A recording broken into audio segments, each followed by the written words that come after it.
Okay, we'll go ahead and get started. Welcome, everyone. Thank you for joining me today. My name is Allie Green, and I'm a National Board Certified Teacher and a Program Consultant for the Kentucky Department of Education.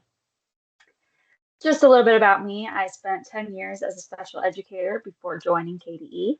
In 2024, I earned my National Board Certification in the area of Exceptional Needs Specialist. So in my role, I serve as the NBCT liaison for Kentucky, and I coordinate several statewide educator programs. National Board Certification was transformational for me, both as a teacher and as a leader, and I'm passionate about helping others navigate the process. If questions come up later, my contact information is right here.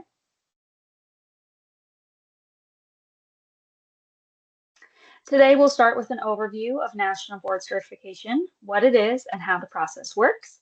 Then we'll talk about the candidate experience, including incentives and impact data. We'll end with concrete next steps and resources so that you leave knowing exactly what to do next, whether it's this year or maybe in the future.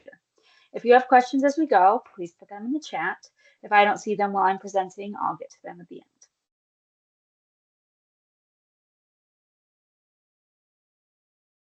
So we're going to start with an overview. We're going to build shared understanding. Even if you've heard of National Board before, I want to make sure that we're all starting from the same place.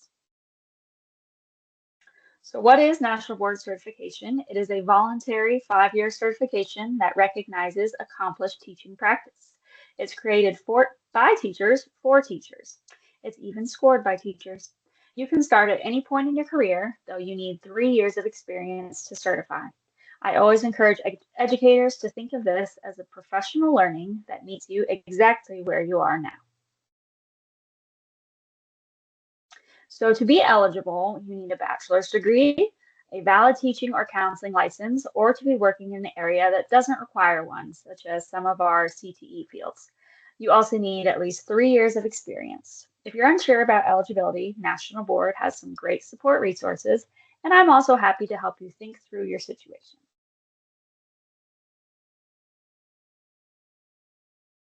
Okay, this chart may look overwhelming, but there are 25 certificate areas across 16 disciplines and 4 developmental levels. Choosing the correct certificate area is one of the most important early decisions that you'll make. So I always encourage candidates to use the National Board guidance documents and to not rush this step. We will also talk about this later on, but you want to ensure that the area in which you certify is the same one you plan to be teaching in the future to make sure you're eligible for that yearly stipend. So along the side over here, you can see the different disciplines, and then each of these disciplines has different ages based on the certification. So you just want to make sure that first you're picking the right discipline and then picking the student age range that you are currently teaching or plan to be teaching while you're using your certification. And on the website, there's a whole guide about it that you can read a little bit further to see exactly what you need to do. These 3 key documents anchor everything. 5 core propositions, which they also call what teachers should know and be able to do, your certificate-specific standards, and the architecture of accomplished teaching. If you understand these 3 deeply, you understand what assessors are looking for. National Board isn't about perfection, it's about alignment to accomplished practice. I'll share this presentation with you and you can access these resources here, or these are all available on the National Board website. Okay, this takes us to scoring. The certification process consists of 4 components, which we'll go over in a minute, which can be taken in any order over the course of 3 years. Each component contributes differently to your overall score. You need an overall score of 110, but you can retake individual components if you don't initially score high enough on a given component. So you'll also see that some of the components are worth a little more than others, which may help you in your decision if you need to retake one, which ones might be worth a little more to help your overall score.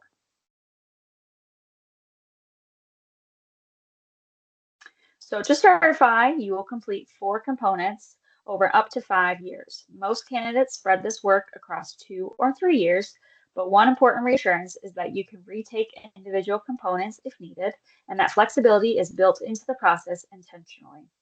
As I mentioned before, you have 3 years to attempt these 4 components, but you have 2 more years to complete any retakes. So we're going to briefly discuss what each component entails, although please note that the components differ slightly based on your certification area.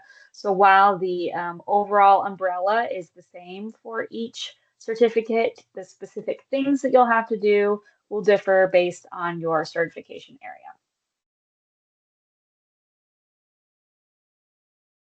So let's talk about component one. This is content knowledge. It is a computer-based assessment of content and pedagogy.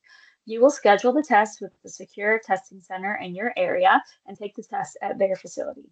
It's typically taken in the spring and it includes constructed responses and selected response items.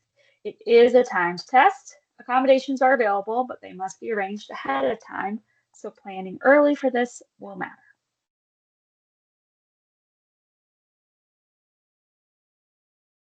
Component two is about differentiation and instruction. So it focuses on how well you know your students and adjust instruction to meet their needs. You'll submit student work samples and written analysis. My biggest advice here is to collect a lot of work early and often. You'll be thankful later. I did have someone ask about using copyrighted materials. So while you're not allowed to submit copyrighted materials, you can describe and name the resources you used and how they affected your teaching. You just wouldn't include those actual resources as one of your documents when you go to upload everything.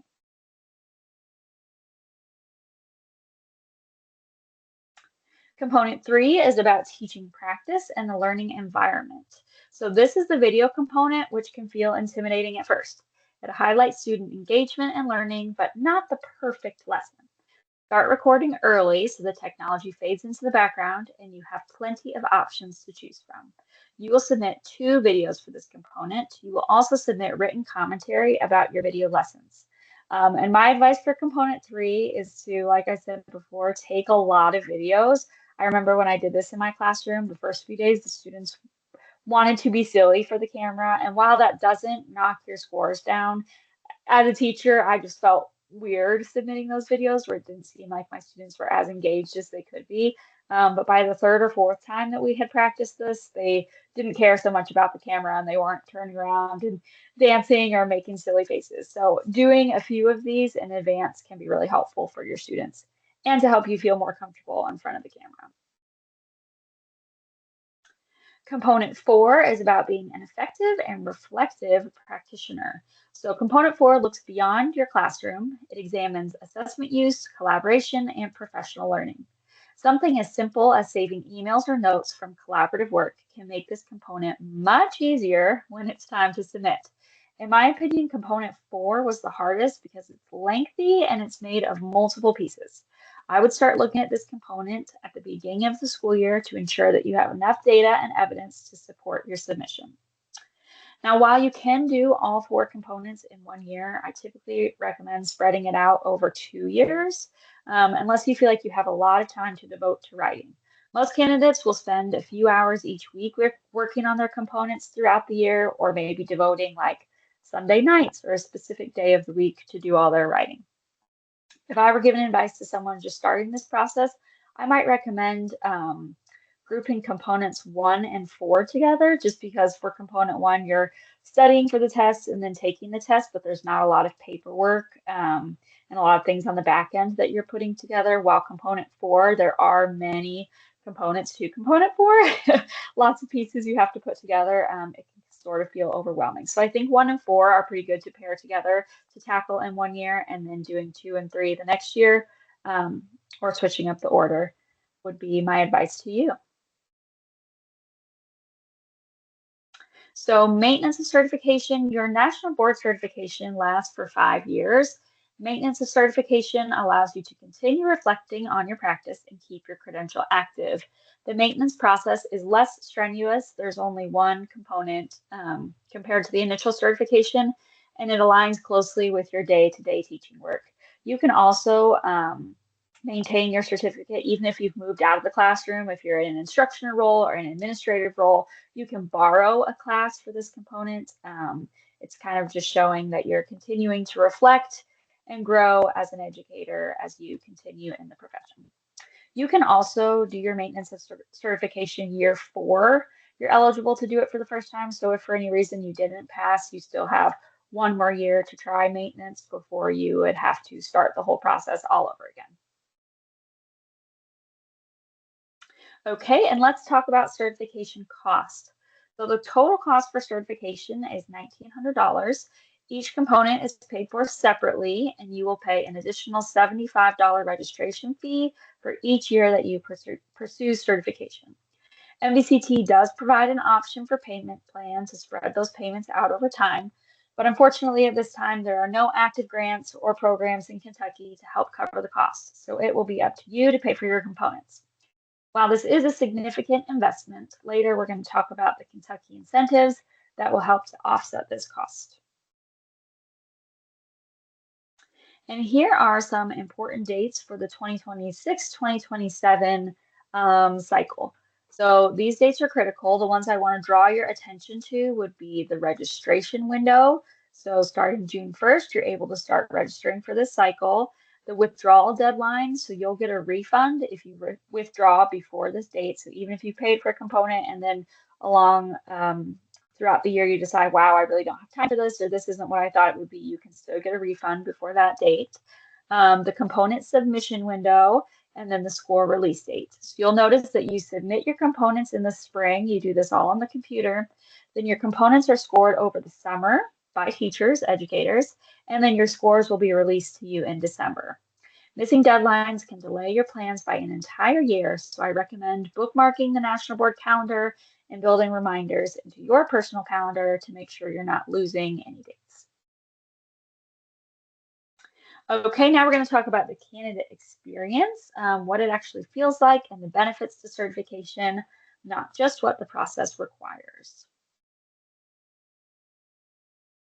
So starting with some Kentucky incentives, we offer strong incentives, a $2,000 annual salary supplement, and permanent rank changes. These incentives recognize the value NBCTs bring to schools and to students.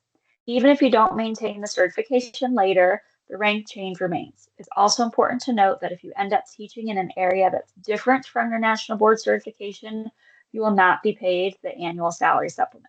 So if you're thinking of changing observation levels, maybe going from elementary to high school or switching into special ed, you may want to pursue certification in that area instead, just to ensure that down the road you are still getting your salary bonus. But again, even if your certification lapses, you get to the end of 5 years and you think, I really don't want to go through the renewal process, you'll get to keep your rank change.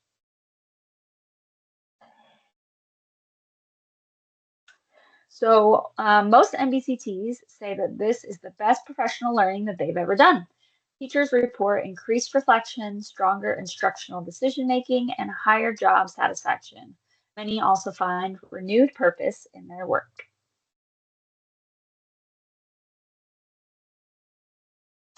I'm not going to read all the research to you, and there's plenty more research available on the NBCT website, but the research is clear that students taught by NBCTs show measurable academic gains across grade levels and content areas. These aren't abstract benefits. This work directly impacts your students and their learning.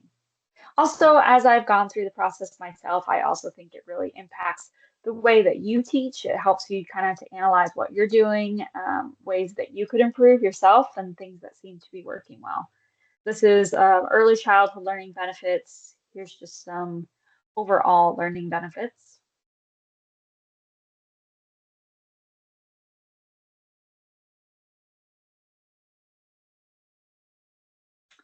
And I love sharing these testimonials because they reflect what I hear repeatedly, and that is that National Board changes how teachers think, plan, and respond to students. It often opens doors to leadership and mentoring opportunities as well. I'll give you a minute or so to read through them, and then we'll move on.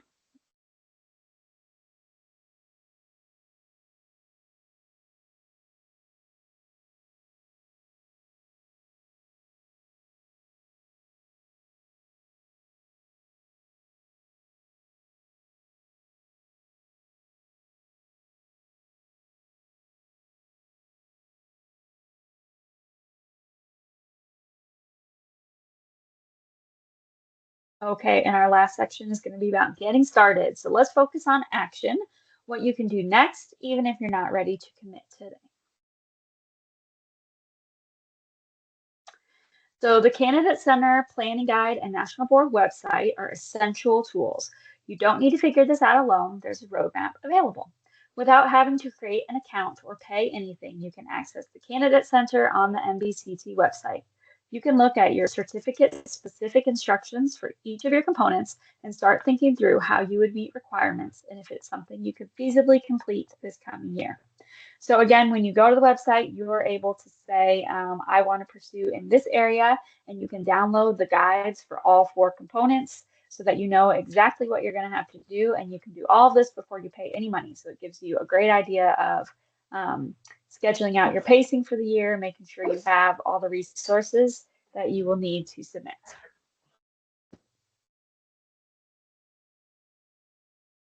Homeroom is especially helpful for first-time candidates. This is also accessed on the NBCT website. It breaks the process into step-by-step manageable pieces, and it helps you think like an assessor. So there's different little modules you can go through on this site that really breaks down exactly what you have to do and gives examples of things that you'll be doing.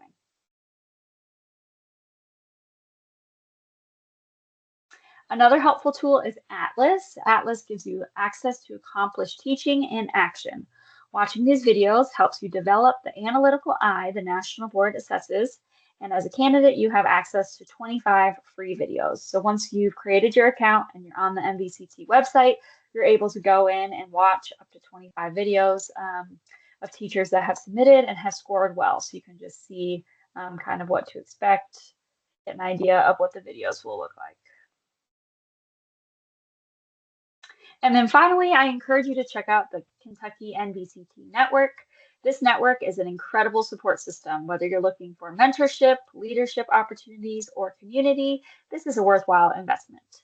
When you achieve certification, this group also helps to coordinate the ceremony held in Frankfurt. It's a really special time when all the newly certified teachers come together and celebrate your accomplishments and hard work. So you can go onto the website and join, become a member for $25. This can be, you don't even have to have certified yet. You can do this as a candidate. And there are a few resources on their website that are helpful. There's also a list of mentors in Kentucky who have certified and are willing to serve as mentors. They set their own fees and prices, and you would just communicate with them directly if you were interested in that. Okay, and now that we've gone through an overview, talked about the candidate experience and how to get started, we're going to look at some action steps. First, you should identify your certificate area. Then you can start deciding on your timeline, learning about the required components, create an account, and build a support network. Even small steps now can make the process feel more manageable later. I always encourage teachers to start looking into this during the summer, just so that you have an actionable plan when school starts and things start to get hectic. I think the most important thing to do is to get on the website and start looking over the component guides for your certification area. You can see exactly what will be required of you without having to pay any money. Something that's not on here that I just want to mention, if you have a Facebook, there are tons of support groups out there specific to certification areas. So when I went through the process, some of the best feedback and advice I got actually came from others that were pursuing certification that were part of this Facebook group or those that had already certified. Something that can be a little frustrating about the NBCT process is that the component instructions are often intentionally vague. So while this leaves the door open to fulfill requirements in many ways, I thought it was very helpful to find people that had either completed their certification or were in the process to listen to my ideas and provide feedback. And then finally, the NBCT website has a function where you can search for NBCTs. I'm going to show you in just a second how that can be helpful. Let me go to my last slide and then I will exit out of this slideshow. So finally, if any questions come up, you can use the email that was at the beginning for me directly or this NBCT email, which is also linked to my email. So either way, you'll be talking to me. Let me exit the slideshow quickly. I go to the NBCT website. And I click up here on the NBCT directory. If you're in a smaller district, or maybe you're thinking, I don't know anybody who's certified in my area, anyone who's in my district that's certified, you can search specifically for something like that in this directory and it'll pop up a bunch of names. So I'm searching in Kentucky. You could put in a school district if you wanted, or you could keep that blank. I used to work for Fayette County and I'm looking for someone else who is certified as an exceptional needs specialist. If you hit search, it is going to pop up with a list of all of the people in your district that have certified. So it might be, maybe you don't realize that someone you know has certified before. So it could be helpful to look through this database and see if there's anyone you could connect with to maybe give you some advice or pointers. Some of our districts do offer NBCT mentoring, but you would have to check in with your district HR department and see if that is something available to you. And that is all I have for you today. Hopefully you found this very informational. And again, if you have any questions, feel free to reach out to me. Thank you.